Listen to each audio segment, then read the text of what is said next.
Prime minister Modi గారు September 24వ తారీఖున America వెళ్ళనున్నారు. ఈసారి first time quad in person మీటింగ్కి ఆయన అటెండ్ అవనున్నారు. క్వాడ్ మనకు తెలుసు, ఇండియా, అమెరికా, ఆస్ట్రేలియా, జపాన్ ఈ 4 దేశాలు మొదట ఇన్ఫార్మల్ పార్ట్నర్షిప్, ఇన్ఫార్మల్ డైలాగ్గా స్టార్ట్ అయ్యి ఇప్పుడు అఫీషియల్గా నడుస్తున్నాయి. రీసెంట్గా క్వాడ్ వర్చువల్ సమ్మిట్ కూడా అయింది.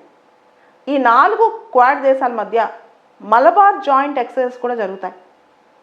అయితే ఫస్ట్ టైం జో బిడెన్ గారు అమెరికా అధ్యక్షుడు అయిన తర్వాత మోడీ గారు అమెరికా వైట్ హౌస్ విజిట్ చేయటం ఇదే మొదటిసారి. Australian prime minister, Japanese prime minister, American president, Indian prime minister ఈ 4 కూడా అమెరికాలో క్వాడ్ ఇన్ పర్సన్ సమ్మిట్లో ఇప్పుడు కలవనున్నారు. వీళ్ళ ఉద్దేశం ఏమై ఉంటుంది మనందరికి తెలుసు. ఇండో పసిఫిక్ రీజియన్లో చైనా ప్రాబల్యం, చైనా పోకడలు, దీన్ని చెక్ పెట్టాలంటే ఖచ్చితంగా ఈ 4 దేశాలు కలవాలి. ఈ 4 దేశాల్లో అతి గొప్ప విషయం ఏంటంటే ఇవన్నీ కూడా ప్రపంచంలో పేరుగాంచిన డెమోక్రసీస్.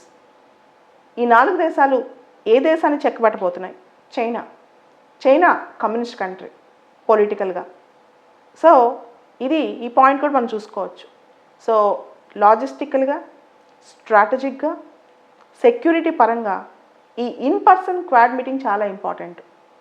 ఇదే సందర్భంలో మోడీ గారు UN general assembly 76th session కూడా అటెండ్ అవనున్నారు. ఇది కూడా శుభ పరిణామం అని చెప్పచ్చు. అయితే ఈ క్వాడ్ సమ్మిట్లో Afghanistan crisis issue, COVID related vaccine development issue, దాంతోపాటు మిడిల్ ఈస్ట్లో జరుగుతున్న డెవలప్మెంట్స్ ఇవన్నీ కూడా చర్చలోకి వచ్చే అవకాశం ఉంది.